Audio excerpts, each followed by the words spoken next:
Prambon sini itu berasal dari kata Rambon yang berarti sapi keturunan banteng. Golek ana utawa burunen kidang kencana sing bubate kawat mata kumala bol karah tracawaja. Ketika mencari kidang itu mendapat gangguan dari makhluk halus yang bernama Ki Sabu Alu dan Ki Bancono. Assalamualaikum warahmatullahi wabarakatuh. Halo Sobat Budaya, selamat datang di podcast Warisan Nusantara, tempat kita menggali cerita-cerita berharga dari desa-desa di Indonesia. Hari ini, kita akan menjelajahi sejarah dan kebudayaan Desa Prambon, Trenggalek. Sebuah desa yang kaya akan nilai tradisi, kisah masa lalu, dan semangat kebersamaan masyarakat. Saya, Vina Fauziatul Akmala, akan menemani kalian selama beberapa menit ke depan. Dan hari ini, saya sudah bersama narasumber istimewa, yaitu Mas Brian Arvista. Selamat datang, Mas. Selamat datang. Terima kasih. Bolehkah panjenengan memperkenalkan diri panjenengan terlebih dahulu? Pakai bahasa Indonesia nggih, Mbak? Nggih. Ya, teman-teman, adik-adikku sekalian yang berbahagia, perkenalkan saya Brian Arvista dari Desa Prambon, Kecamatan Tugu, Kabupaten Trenggalek. Saya adalah dalang muda Kabupaten Trenggalek. Ya, langsung saja ya, Mas. Di sini masuk ke sesi tanya jawab mengenai sejarah dan kebudayaan Desa Prambon Trenggalek. Nggih. Mas, bisakah diceritakan kepada kami dari mana sebenarnya asal-usul nama Desa Prambon? Kalau Desa Prambon itu sebenarnya ada beberapa versi ya Kak ya. Yang pertama itu berasal dari kata Rambon. Rambon itu merupakan sapi keturunan banteng. Kalau yang saya dengar dari mbah-mbah saya dulu, Prambon sini itu berasal dari kata Rambon yang berarti sapi keturunan banteng. Entah itu dulu ada beberapa penggembala sapi atau bagaimana, saya juga kurang tahu pasti. Tapi yang jelas ya karena cerita di desa itu kan cerita getok tular atau cerita apa ya, dari mulut ke mulut gitu. Terus ada lagi yang versi kedua yaitu Keprabon. Keprabon itu apa? Dari Raja Brawijaya kelima atau keberapa, saya juga agak lupa, tapi yang jelas dari Raja Brawijaya.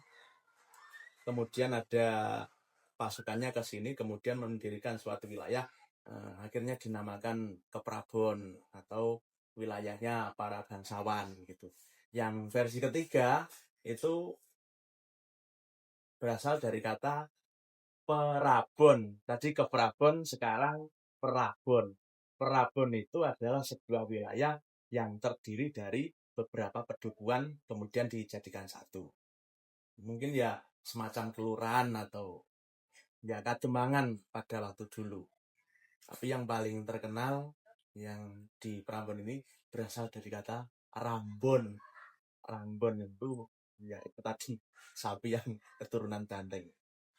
Entah atau itu merupakan kiasan atau memang dulu benar-benar ada beberapa orang penggembala, ya saya kurang tahu karena belum ada literasi yang bisa dipertanggungjawabkan atas cerita-cerita niku. Menurut panjenengan, bagaimana cerita sejarah terbentuknya Desa Prambon ini dari masa ke masa? Kalau dilihat dari temuan-temuan para peneliti di Prambon itu dulu telah ditemukan beberapa arca yang arca tersebut diyakini itu arca peninggalan zaman Hindu-Buddha sebelum Majapahit. Jadi sebelum Majapahit di sini telah ada pemukiman penduduk. Kalau dulu wilayah sini itu masih ikut Ponorogo. Kemudian tahun 1800-an ke atas itu diikutkan di Trenggalek. Tuh. Terus Itu yang periode pertama. Ada periode Sunan Pakubuwono kedua. Yang kondang itu Kanjeng Sinongkel itu. Kanjeng Sinongkel yang nanti ada yang jadi upacara adat Sinongkelan itu. Itu waktu dulu ya ceritanya Kanjeng Sinongkel itu mendirikan sebuah wilayah di sini, terus akhirnya dibagi menjadi beberapa perdukuhan, akhirnya dijadikan sebuah perabon itu. Perabon berasal dari kata Prabu ya, yang merupakan ya keturunan bangsawan. Tapi mungkin ya bukan langsung raja, mungkin pendereknya atau bagaimana gitu. Kalau dari sisi budaya, apa saja kebudayaan atau tradisi khas yang masih dijaga hingga saat ini? Kebudayaan Sinongkelan. Jadi Sinongkelan itu diperingati setiap bulan Selo dalam penanggalan Jawa. Itu akan ada sebuah upacara adat di situ ya, memperingati berdirinya Desa Prambon yang versi Sunan Pakubuwono II. Itu boleh saya ceritakan sedikit nggih? Ini cerita kembali ke cerita dari mulut ke mulut karena ada beberapa cerita yang memang kata Mbah Cari itu belum saatnya untuk dipublikasikan ya, berkaitan dengan mitos dan kepercayaan masyarakat. Ya, kalau yang paling umum itu cerita tentang Kanjeng Sinongkel.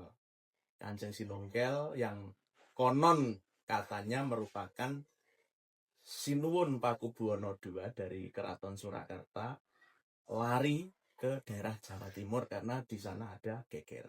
Di keraton itu ada geger. Ya, ada perang saudara atau semacamnya. Akhirnya Sinuwun beserta pendereknya itu lari ke arah Ponorogo. Lari ke arah Ponorogo. Kemudian pada suatu ketika sampailah ke wilayah Prambon dan mendirikan sebuah pesanggrahan di situ. Lalu pada waktu itu si Kanjeng Sinongkel tersebut kemudian bermunajat kepada Tuhan memohon petunjuk. Nah, akhirnya didapatilah petunjuk, yen pengen makmur masyarakatmu, yen pengen makmur kawulamu, golek ana salah sawijining kidang kencana Bolkarah Tracak Waja Bubat Kawat Mata Kumala.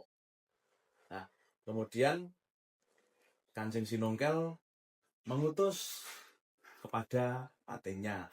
Patih karo para penderek kabeh, tulung iki aku oleh wangsit golek ana utawa burunen kidang kencana sing bubate kawat mata kumala Bolkarah Tracak Waja, yang artinya kidang kencana kan ya hewan yang istimewa, kijang mas gitu. Bubat kawat itu berarti bulunya dari kawat, buntutnya dari kawat, berarti itu buntut atau ekor gitu.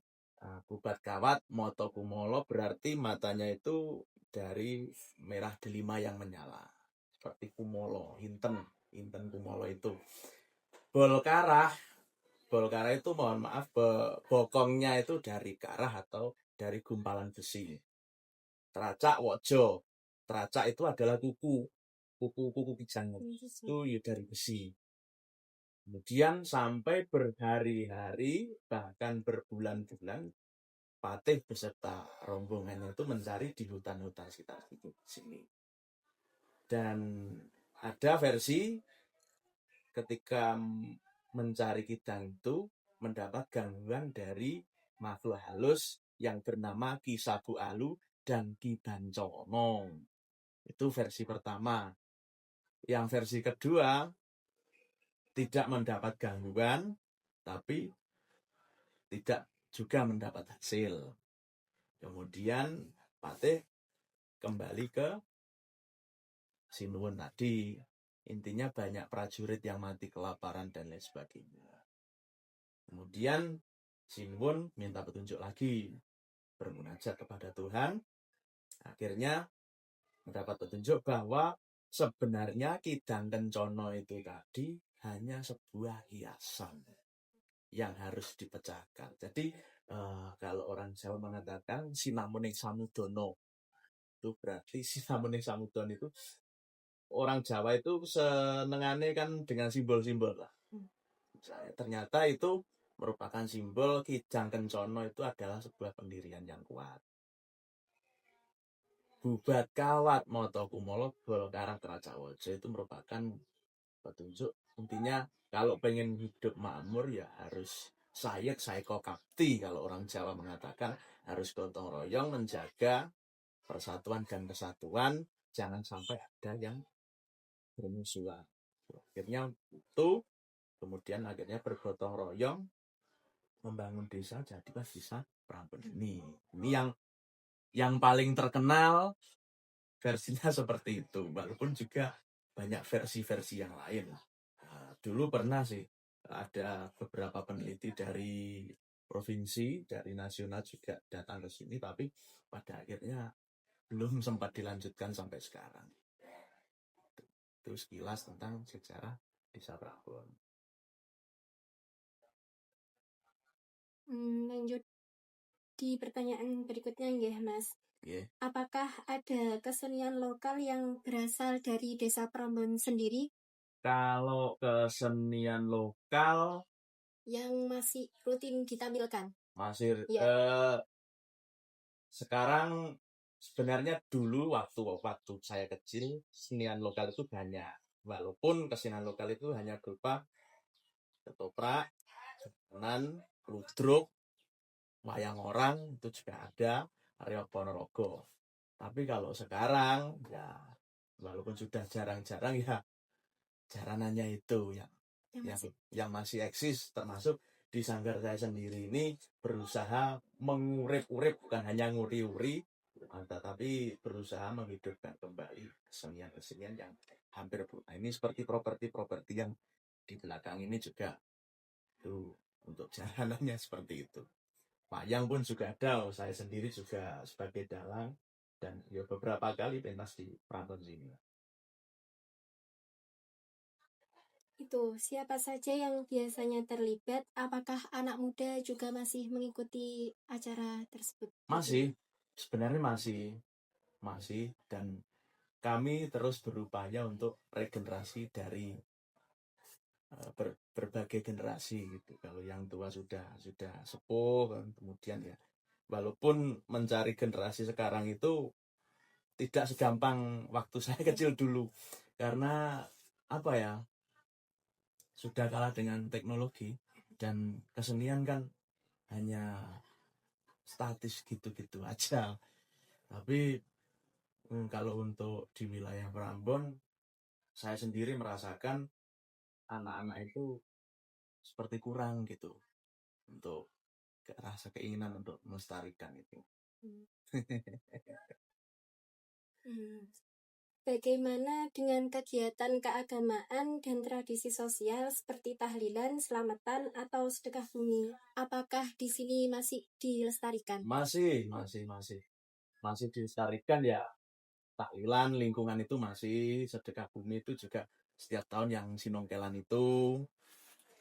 Kemudian ya kalau saya kecil dulu ya setelah tahlilan terus hari berikutnya apa wayang, apa jaranan, dan rangkaian-rangkaiannya itu banyak sekali.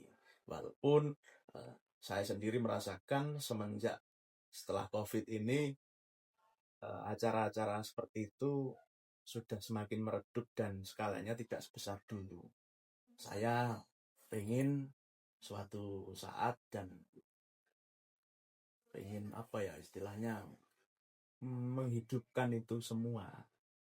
Jadi kalau saya sendiri kan sudah dipeseni oleh mbah-mbah dulu, lek iso kowe iki urip ana budayamu.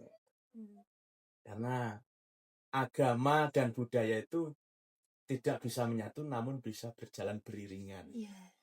Agama tanpa budaya itu seperti orang pincang, budaya tanpa agama itu seperti orang buta. Jadi harus saling mengisi dan saling melengkapi. Sejauh ini, apa saja perubahan yang dirasakan dalam masyarakat Desa Prambon, baik dari sisi budaya maupun sosialnya? Kalau saya jawab dari sisi sosial dulu, gitu. Iya. Kalau orang Prambon itu jiwa sosialnya tinggi. Dalam artian ketika kalau di sini kan basicnya NU, gitu, Pak. NU itu sering mengadakan acara, gitu, pengajian. Terus kalau Ansor itu ada acara yang bertajuk apa seperti ngaji kitab apa kitab kuning dan lain sebagainya, itu dijadikan forum dan di situ digelar di pasar, tidak di masjid-masjid atau musola-musola, dengan harapan supaya masyarakat awam itu juga tahu dan mengerti, tidak hanya dari pondok saja, jadi bisa multikultural dan multifungsi untuk itu. Kemudian ada lagi juga kegotong royongan itu yang masih ada itu di Yayasan Penyantun Yatim Piatu. Biasa yang saya ceritakan tempo hari itu yang didirikan oleh bapak saya, almarhum bapak saya dan teman-teman, itu bergerak di bidang sosial, terutama peduli anak yatim dan kaum duafa. Dan pemerintah desa selalu berusaha mensupport kegiatan-kegiatan itu, walaupun dengan mungkin keterbatasan tertentu lah intinya. Tapi kami berharap untuk pemerintah desa untuk lebih memperhatikan situasi-situasi yang semakin genting, kayak di sini tuh seni budayanya tidak seperti dulu. Karena saya dan teman-teman seniman itu bukan menganggap, tapi memandang bahwa Prambon itu telah koncatan sebagian kewibawaannya di bidang kebudayaan terutama, gitu. Karena kalau waktu saya kecil dulu, ya kalaupun itu ada keterbatasan di masalah anggaran kan, apa sih beratnya kita urunan gitu loh, raketang apa mau 5 ribuan satu desa kan sudah berapa. Tapi kan kalau di Prambon itu ya saya rasa agak kurang, bukannya tidak ada sama sekali, tapi agak kurang untuk kegotong royongan dari sisi kebudayaannya tuh. Dan harapan-harapan kami sebagai generasi muda seniman dari Desa Prambon agar pemerintah desa itu lebih mampu untuk bersinergi bersama masyarakat menghidupkan kesenian dan adat yang semakin hari kan semakin terkikis oleh zaman, gitu, terkikis oleh arus globalisasi dan lain sebagainya. Bahkan anak-anak pun tidak tahu wayang itu bagaimana, jaranan itu apakah hanya sekedar ndadi tok, kan enggak. Kan jaranan itu berasal dari kata ajaro sing tenanan. Nah, jadi ketika kita sudah harus belajar sing tenanan, ya harus belajar yang serius. Terutama kita dilahirkan di Jawa, jadi masyarakat Jawa, dan harus kenal dengan kebudayaan Jawa. Jadi kan budaya dan agama tadi saya sudah bilang tidak bisa menyatu, tapi bisa berjalan beriringan. Monggo mau sholawatan, mau pengajian, tapi jangan lupakan kebudayaan kita. Ada wayang, ada jaranan. Kalau jaranan itu dicap sebagai kesenian nih wong abangan, itu dulu. Tapi kalau sekarang kan enggak. Banyak lek dadine dulu kan wis menyeramkan ngoten niku, tapi kalau dadi sekarang ya gimana ya, pokoknya wis enggak koyok mbiyen lah intine gitu. Ya, semakin berbenah untuk menjadi yang lebih baik. Kemudian satu lagi harapan saya untuk anak-anak muda di Desa Prambon, pedulilah budayamu. Apa gunanya sampean ziarah ke makam wali-wali yang ada di luar sana, tapi sampean lupa ziarah kepada yang babat desa, kepada leluhur-leluhur yang telah membuka lahan dan menjadi sebuah desa yang amat megah ini. Awake dhewe ngombe saka banyu Prambon, mangan saka lemai Prambon, tapi kita kurang bersyukur dan kurang eling terhadap leluhur-leluhur yang terdahulu yang telah membuka lahan di wilayah Prabon. Kira-kira seperti itu gitu. Luar biasa ya, dari cerita yang disampaikan Mas Brian, kita belajar bahwa sejarah dan budaya itu bukan sekedar cerita, tetapi nafas yang menghidupkan jati diri kita. Desa Prambon, dengan segala kekayaan tradisinya, adalah potret desa-desa di Indonesia yang punya nilai luar biasa. Terima kasih Mas Brian atas waktunya dan Sama-sama. kisah berharga hari ini. Buat Sobat Budaya, jangan lupa dukung dan cintai budaya lokal kita, karena siapa lagi yang bisa menjaga kalau bukan kita sendiri. Sampai jumpa dan terima kasih. Wassalamualaikum warahmatullahi wabarakatuh. Wah.